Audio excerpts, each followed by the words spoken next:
ఇక్కడ? పుత్రా, నీకేమీ కాలేదు కదా? నీకేమైనా మనోవేదన కలిగి ఉంటే చెప్పు. నీకు దేని గురించైనా అనుమానంగా ఉందా? పుత్రా, నిర్భయంగా చెప్పు, ఏమైంది నీకు? మాతా, నేను ఆరోగ్యంగా హాయిగా ఉన్నాను. కానీ మీరే వచ్చి నా ధ్యానాన్ని భగ్నం చేస్తున్నారు.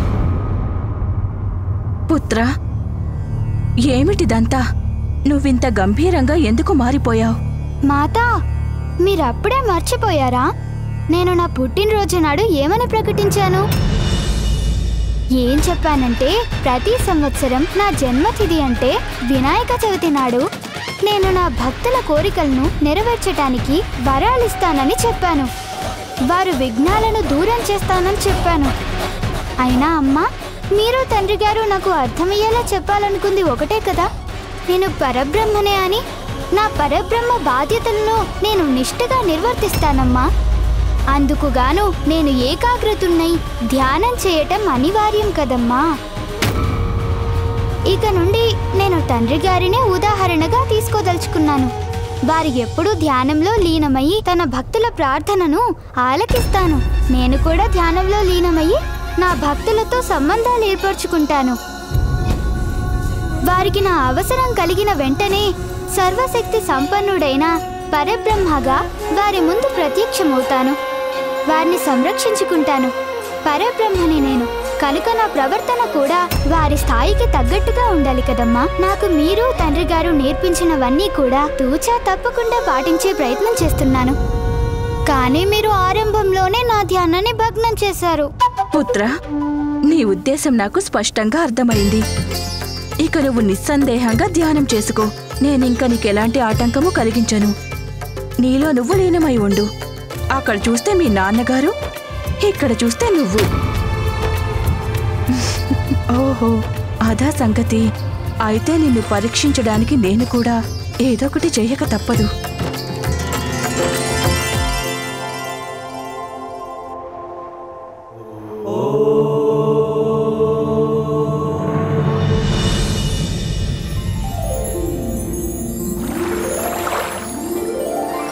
ఓం గం గణపతయే నమః.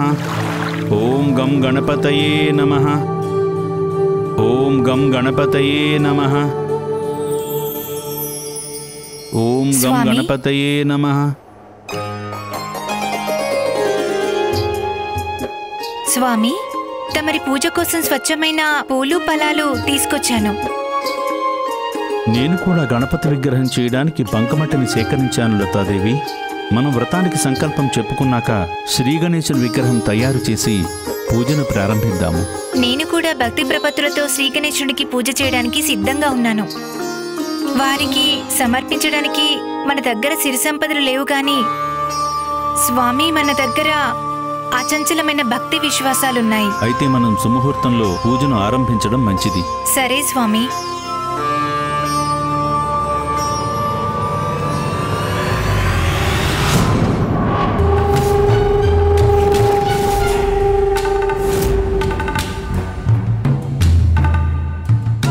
కావాలంటే ఈ దంపతులిద్దరిని ఇప్పటికిప్పుడే అంతం చేయగలను. కానీ ఇప్పుడు అలా చెయ్యకూడదు. శ్రీ గణేశుడికి పూజ చేయడానికి వెళ్తున్నారు కదా వీళ్ళు, అందుకే వీరిని అష్ట కష్టాలు పెట్టి హింసిస్తాను.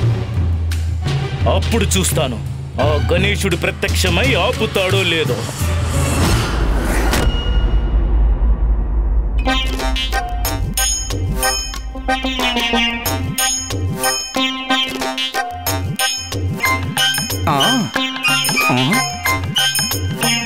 మా ప్రభు ధ్యానం చేసుకుంటుంటే మాతా సోదరుడు ఇలా చేస్తున్నారెందుకు? ఓహో, మా నాయకుడికి తినుబండారాలో పరీక్ష పెడుతున్నారా? ఉమా,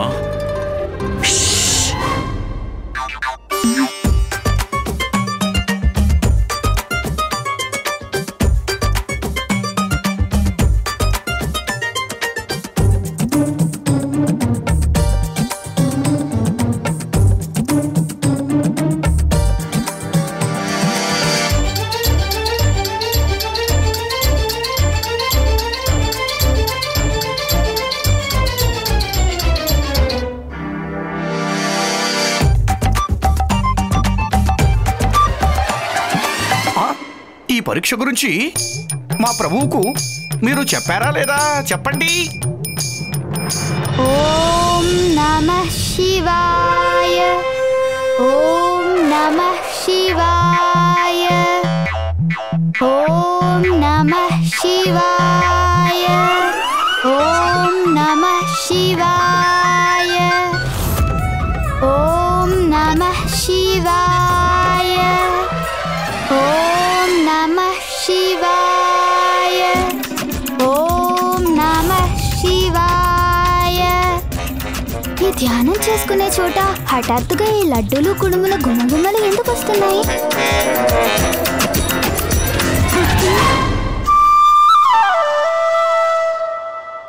ఓహో, ఇన్ని ఉండ్రాళ్ళు.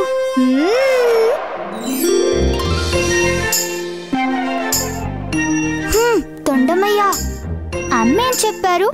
ఆహారాన్ని అవమానించకూడదని చెప్పారు కదా. ధ్యానం చేస్తూ కూడా లడ్డూలు తినొచ్చు కదా. అన్నపూర్ణమ్మని గౌరవిస్తాం, మన భక్తిని చాటుకుంటాం. అదిగో పేగులు కూడా అదే మాట చెప్తున్నాయి. ఓహో, మా ప్రభువుకే ఆహార పరీక్షణ, ధ్యానాన్ని భగ్నం చేసే కుట్రన. ముందు విషయం మా ప్రభువుకు చెప్పి తీరుతాను. ప్రభు, చూడండి ఏం జరుగుతుందో.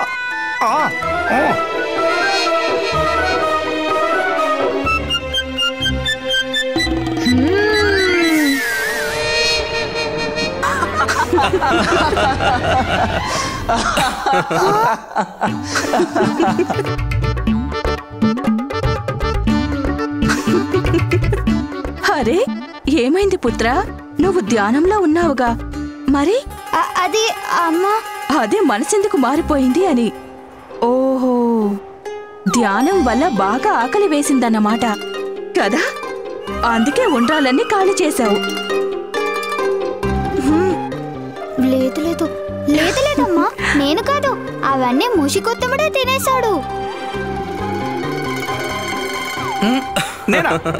నేను మీ ఆహార పరీక్ష గురించి చెప్పడం కోసం వచ్చాను ప్రభు, అంతే, అంతకంటే ఏమీ లేదు. నీ ధ్యానం చాలా బాగుంది గణేష. ఇక నుంచి నేను కూడా ఇలాగే ధ్యానం చేస్తే ఎలా ఉంటుంది తండ్రి గారు? ఇలా ధ్యానం చేస్తే ఇన్నేసి లడ్డులు తినేసే అవకాశం లభిస్తుంది.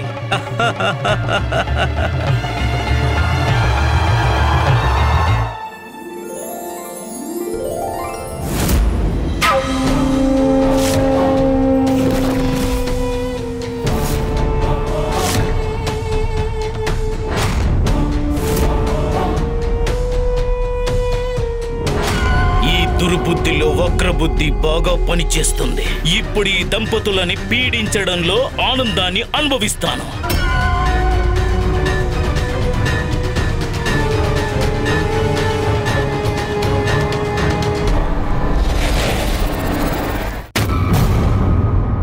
సరే సరే, నా ధ్యానాన్ని మీరు అస్సలు పట్టించుకోవడం లేదు కదూ. అయితే ఎన్ని రకాలుగా అయినా నవ్వుకుంటారో నవ్వుకోండి, హాయిగా నవ్వుకోండి. మిగిలిన లడ్డూలన్నీ తినేస్తాను నేను.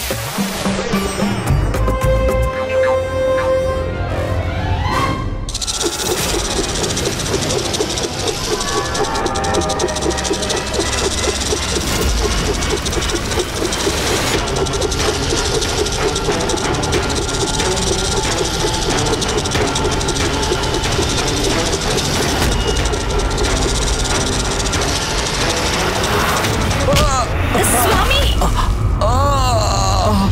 శ్రీ గణేశ,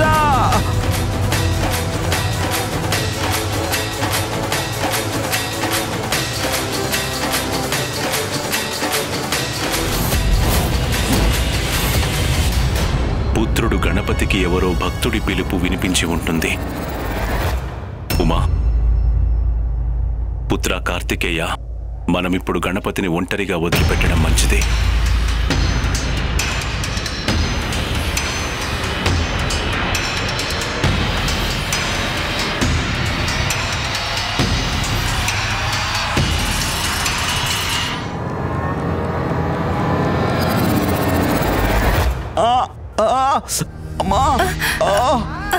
స్వామి, తమరి పాదాలకి ముళ్ళు గుచ్చుకున్నాయి.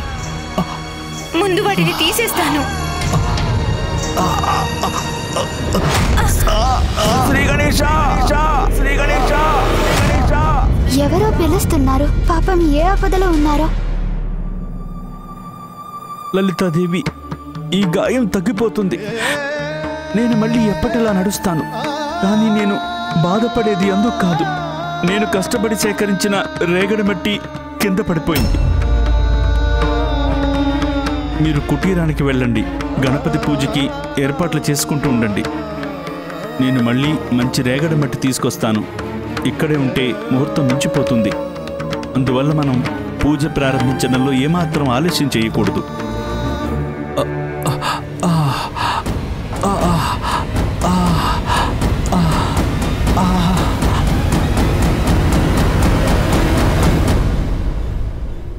పార్వతీ తనయుడు గణపతి పూజ ఆరంభించడానికి ముందు ఎందుకు ఇలా విఘ్నం ఏర్పడింది? లేదు లేదు, ఇప్పుడు నేను విఘ్నాల గురించి ఆలోచించడానికి సమయం కాదు.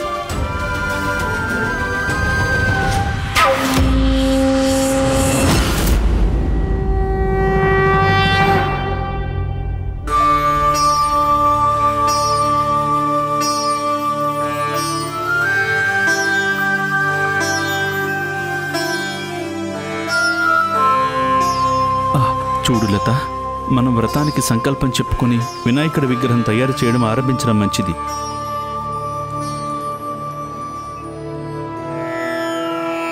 ఓం గం గణపతయే నమః.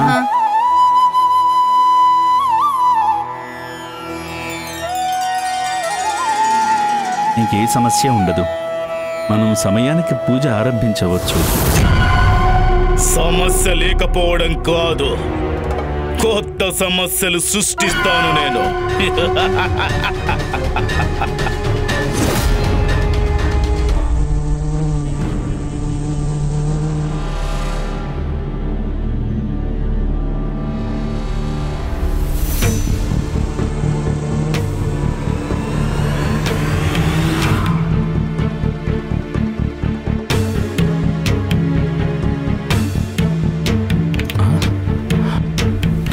స్వామి, ఏమైంది?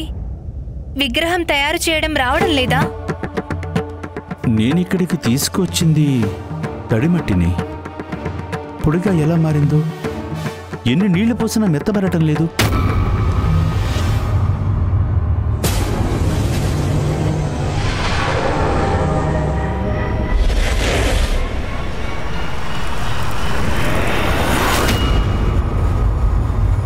స్వామి, పూజా పుష్పాలన్నీ వాడిపోతున్నాయి.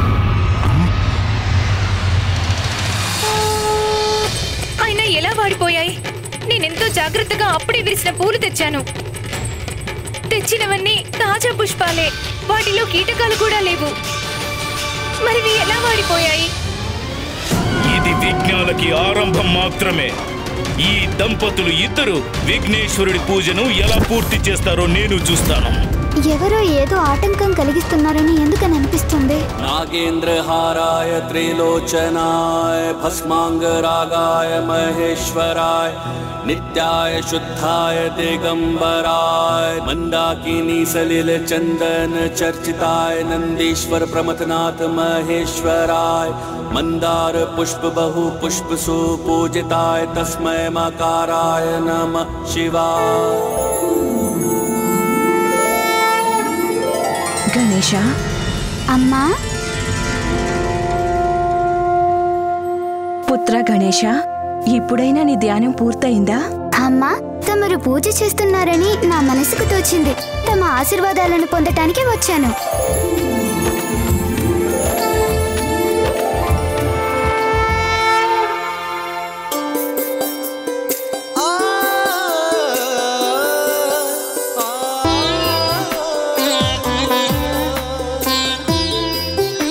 శుభమస్తు పుత్ర. అమ్మా, నాకు పూజా పుష్పాలను ప్రసాదంగా ఇస్తారా? తీసుకో గణేశ.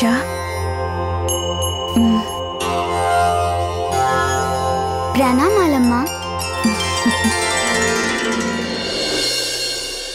ఈ పూలు పూజకి పనికిరావు. లతాదేవి, మీరు బయటికి వెళ్ళి వీటిని పారేసిరండి. ఇవి పూజా స్థలంలో ఉంటే పూజా స్థలం అపవిత్రం అవుతుంది.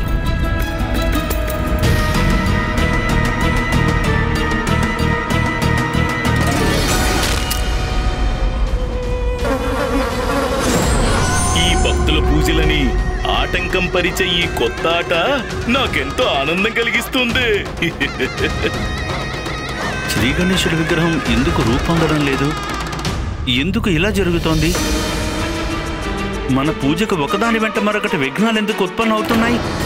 స్వామి, విఘ్నాలను చూసి మనం వెనుకంజ వేయకూడదు. శ్రద్ధ మరియు భక్తులతో మన పూజలు పూర్తి చేయాల్సి ఉంటుంది.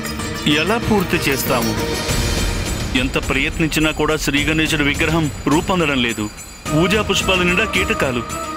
శ్రీ గణేశుడికి మనం ఏమి సమర్పించాలి? పూలు లేవని మీరు బాధపడకండి. నేను నైవేద్యంగా పెట్టడానికి కొన్ని లడ్డూలు చేశాను. స్వామి, మన దగ్గర కొన్ని తాజా పండ్లున్నాయి. శ్రీ గణేశుడికి లడ్డూలు, ఫలాలు చాలా ప్రియమైనవి. వారు తప్పక ప్రసన్నులవుతారు. ఓహో, లడ్డూ ఫలాలు నాకు కూడా చాలా ఇష్టం భక్తులారా. మీరు ఆ విగ్రహం తయారు చేయండి. ఆలోగా నేను ఫలాలను శుభ్రంగా కడిగి పెడతాను. మన దగ్గర ఉన్న వాటితోనే పూజను భక్తి ప్రపత్తులతో సమర్పించుకుందాం.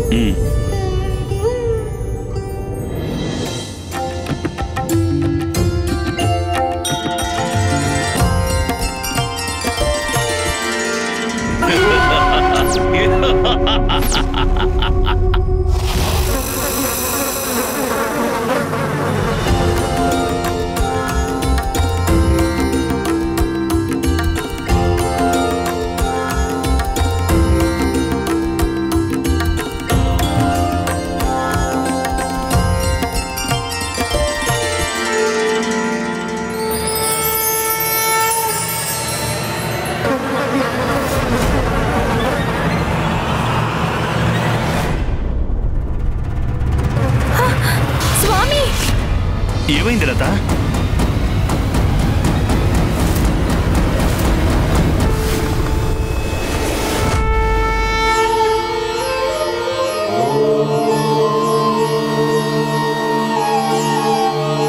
ప్రణామాలు తండ్రి గారు.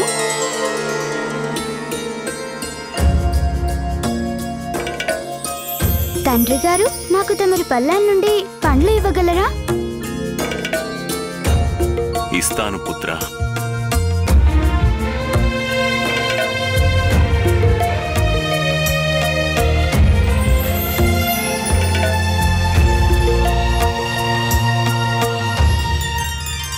గణేశ, నువ్వు ఈ పండుని లడ్డూని తర్వాత తినడానికి దాచుకుంటున్నావా? అవును తండ్రి గారు, దాచుకోవటానికే అనుకోవచ్చు. ప్రణామాలు తండ్రి గారు.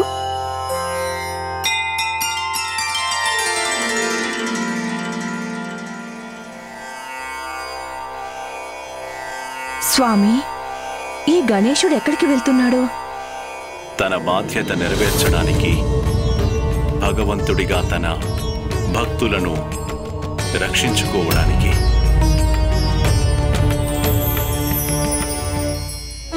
మనకే ఎందుకు ఇలా జరుగుతోంది లత? మన సంకల్పం గాని పూజ గాని పూర్తి చేసే అదృష్టం మనకి లేదంటావా? బహుశా గణపతి మనపై ఆగ్రహించుంటారు. లేదు లేదు, అలాంటి ఆలోచన కూడా మనసులోకి రానివ్వకూడదు. అయినా గణేశుడు మనపై ఎందుకు ఆగ్రహిస్తాడు? మరి ఏం చేయమంటారు స్వామి? తమరే చెప్పండి. ఇంతవరకు ఏదీ సవ్యంగా జరగలేదు. మన పూజలో ఒకదాని తర్వాత ఒకటి విఘ్నాలు ఉత్పన్నమవుతూనే ఉన్నాయి. అయినా గణపతి మనల్ని పట్టించుకోవట్లేదు. మనల్ని శ్రద్ధ భక్తులు వారి కంటికి కనిపించడం లేదు. మనం గర్భదరిద్రులమైన మన సర్వస్వాన్ని సమర్పించి పూజలు చేయడానికి ప్రయత్నిస్తున్నాం. కానీ విఘ్నాలు తొలగిపోవడానికి బదులుగా వారి పూజలో నిరంతరం విఘ్నాలు ఉత్పన్నమవుతూనే ఉన్నాయి. ఓహో, మీరే చూడండి గణేశ, మీ భక్తులు మీరంటే ఎంత విసిగిపోతున్నారో. కేవలం ఈ భక్తులకు మాత్రమే కాదు, మీ భక్తులందరికీ ఇదే పరిస్థితి ఎదురవుతుంది. మిమ్మల్ని పూర్తిగా నమ్మిన వారందరికీ ఇదే విధంగా ఆటంకాలు కల్పిస్తూనే ఉంటాను. అయినా భక్తుల్ని రక్షించుకోవడం కోసము ఎందుకు మీరు రావడం లేదు? ఇప్పుడు ముహూర్తం కూడా దాటిపోయింది. మన పూజ నిరర్థకమైపోయింది. చేసుకున్న సంకల్పం, పెట్టుకున్న ఆశలు వ్యర్థమైపోయాయి. లేదు లేదు, అన్ని వ్యర్థం కాలేదు. నువ్వు కష్టపడి తయారు చేసిన గణపతి విగ్రహం నా కంట్లో నలుసుగా మారింది. దాన్ని కూడా నాశనం చేసేస్తాను.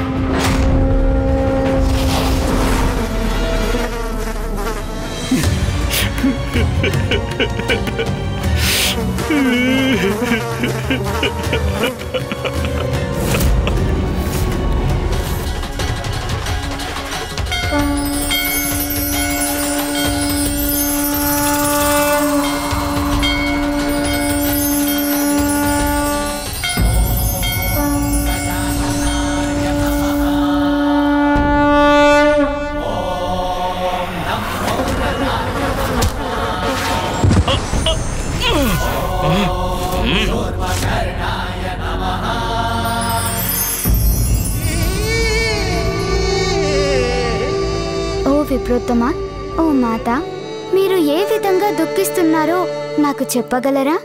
మీరు గణపతి పూజ చేయాలనుకున్నారు. చూడండి, సాక్షాత్తు నేనే మీ ముందుకి ప్రత్యక్షమయ్యాను. కనుక మీరు మనస్ఫూర్తిగా మీ పూజలను కొనసాగించవచ్చు. కానీ ప్రభు, తమరికి సమర్పించడానికి మా దగ్గర ఏమీ మిగల్లేదు. మేము పూజకై సేకరించిన పూజా ద్రవ్యాలన్నీ పాడైపోయాయి ప్రభు. మాతా, మీరు సరిగ్గా సమయానికి గుర్తు చేశారు. మీకోసం పూజా ద్రవ్యాలను నేనే స్వయంగా తీసుకొచ్చాను. తీసుకోండి మాతా.